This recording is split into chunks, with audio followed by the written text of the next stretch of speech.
Hey guys, welcome to the channel, and today I'm in a 2007 Acura RL. And if you're wondering how to reset the oil maintenance warning light, the first thing you need to do is turn the ignition switch to the on position, which is here's 1, 2, and so that's accessory, and then that's on. So you just need to turn it to the 2 position, and you don't have to turn on the engine. So after you do that, you'll get like some warning lights.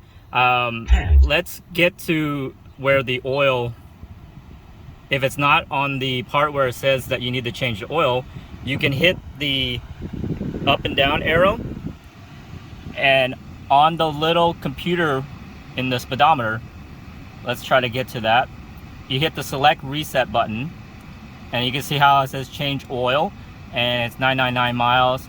So it may be different on your car, but once you get to this menu, you go back after you hit this is how you switch between the different menus on the bottom part of that screen. And once you get to that screen up here, right there, you hit this button and hold it for 10 seconds. So I'm gonna do that.